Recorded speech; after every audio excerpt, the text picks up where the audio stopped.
Okay, so I saw Supergirl. And just me, I'm going to tell you right now. I will start with the good. And then I'll tell you what I didn't like. I got my Lobo, and this is something I did want. You bastards. But it's not a good popcorn bucket, but you'll see my popcorn bucket review on that. Overall, though, it's still pretty cool, but this should have been a candy bucket, and they should have knocked off $10. Anyway, with Supergirl, the good, Lobo was great. Supergirl, Millie Alcock, for what they wanted to do, good. The girl played Ruthie, very good. I really liked her, just as acting. The sets look pretty good. This, some of the stuff was, and I thought, I know some people are like, oh, you can't speak bad about Millie. Look, I'll speak bad about anybody's performance if it ain't a good performance. Her performance was fine. I think they did some good stuff in there. I think as Supergirl, they could work with her. Like, she got it for the version that they're trying to do. And I like that she's definitely grittier than Kal-El. And they definitely established she'll take it a step further than Kal-El. She doesn't hold back the same way. Now, with that being said, now I'm going to get into this stuff. I'm going to keep this spoiler free as possible. The movie's a little slow. It actually got to a point where I was kind of like, is this still going on? I need to get through it. It wasn't bad. It was just like, I felt like it was, they probably could have shaved off maybe about 15-20 minutes. That's number one. Number two, they took this, it's like, as weird as this is going to sound, it felt like they took the wrong lessons or the wrong things from Supergirl, Woman of Tomorrow. And I know this was supposed to be different, but they shouldn't have said it's based on. They should have said it's inspired by. The relationship between her and Ruthie was kind of weird. It was, I don't know. I didn't feel like they fully connected, per se. I felt like they did, but not. That relationship needed to cook some more. Yeah. Lobo was my favorite thing in this movie, as I figured he would be. Supergirl, second. At the same time, there was really no point in Lobo being in this movie outside of just Lobo being in the movie. I know Tom King said originally he was supposed to have Lobo in the movie, but he didn't. Or no, in the comic, but he couldn't because of, like, DC said they were using him for something. I love Lobo. Every second he's on the screen, it's great. I want more Lobo.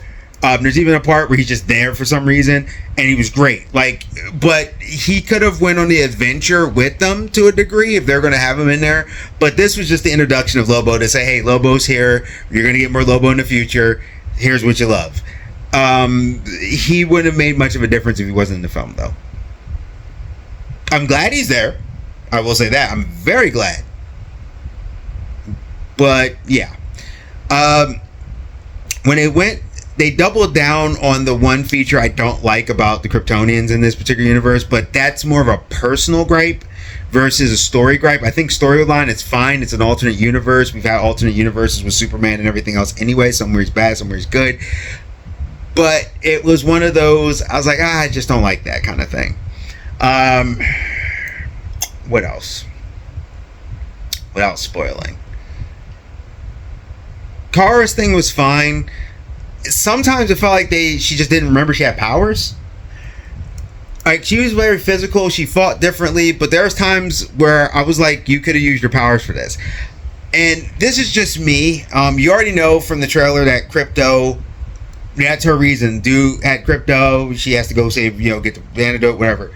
That was in the trailer. That's why she's helping. At the same time, I'm like, there was a way y'all could have resolved that with a yellow sun. That's how I saw that. I felt they gave her, some emotional weight, but the story just didn't hit. It's like it was getting there, but it just couldn't get there. You know what I'm saying? And is it like a horrible movie? No. I think it's actually a decent movie. Honestly, I think it would have been better on streaming, and they could have broke it up a little bit. Trying to think, it just, I don't know, it had something missing, There was just something missing there. It's not horrible, but I think the emotional weight that they were trying to touch on, they couldn't really get there. The Krypton thing, that her situation, that felt like that was pretty good. That's where the emotions were at. That's where you really got to see where it was. But like when she was talking to Ruthie about not doing stuff and not doing these things, it's kind of like, but why? This dude did this, why? And in the end, I felt like Kara didn't. She like grew, but it skipped steps. So let's say you take a character who's really down and out, like Aquaman from the DCEU, right? Because they skipped a step or two with him, but that was because they were supposed to be like another movie and things. But overall, he actually did get it from here to here to here. You did see where he got. I think they just skipped like a step, but that's not their fault. They had to kind of jump. But for her, if you want to get for her from A to D, and D is like now she's who she's supposed to be and everything, it felt like they went from A a little bit into B, back to A, back to B, and it's CD like that. And all of a sudden she's like, now I'm Supergirl and now I'm doing this and I'm not gonna take this. And the villain, and I'm not a person who normally complains about villains so much. If it's a really good villain, they're good. Sometimes a villain needs to just serve the purpose. But this dude, they changed his look. Creme of the Yellow Lands, I think it is. And they had the whole bride thing, but it felt like he was more of an inconvenience when they were trying to tell the story, and he was just a plot thing there versus a virile villain, I guess is the best way I could put it. They changed his look, and it was like he had a little bit of personality, but he was kind of quirky, but not in a great way. Like, he had like these little things, like he would go, ha ha, or or he would do this thing, he was like, I'm like, what are you, Space Robert De Niro? Like, and like he walked in there and was eating like he would like eat someone's food, or he would do something. He felt like Taserface. You know how Taserface in Guardians 3 wasn't the main threat, but he was kind of a threat, but he wasn't the main threat. He felt like a secondary antagonist, but he was supposed to be the main antagonist. Did he do some stuff? Sure, but it was like too much Mad Max and Guardians, and it was like, I see where this is going. This feels kind of familiar. I like the fact that Kara is more hardcore than Clark in this particular instance. I think that's actually good, but it just felt like, yeah, like they took the wrong things from Mad Max. They took the wrong things from Guardians. They basically took things from Predator Battles. It's like they took all these things that were like, oh, that's a cool space thing. That's a cool space thing. Mix it in here. And the wrong things came out. I'm going to say that this movie definitely needs bacon. Did I hate it? No. Was it horrible? No. Was it entertaining? Yes. Also, too, some of the lighting was really weird. Like, sometimes it would like have this lighting, and then I'm like, because the comic is bright and stuff, and I get it, they maybe not wanted to do it. I guess maybe they wanted to do a Snyder style or something, but it was like worse. Like, sometimes you would see a light, but you wouldn't see the person because there was so much light, and it was like, well, where's the front light? Where's the bright light? And it happened a few times where the lighting was just weird, and just sometimes it was like just bad. But yeah, overall, I would say this definitely needs some bacon. If you want to see it, like I said, it's fine, it's passable, but in all honesty, DC doesn't need passable. They don't need it's just alright. They need bangers. Bangers. At least for the first few movies, they need some bangers. And I'm saying that because there are people who are apprehensive. People, you got to build an audience again. People are tired of the reboots with like the DCEU and things like that. You're getting a chance, good. But I looked at the script after I watched it. I was like, I feel like the script was kind of paint by numbers and not in a good way. It's very like, okay.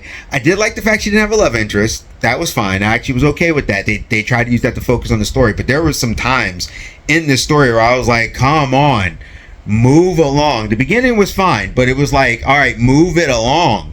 They're like sitting there talking, and I'm like, oh my God, just move along.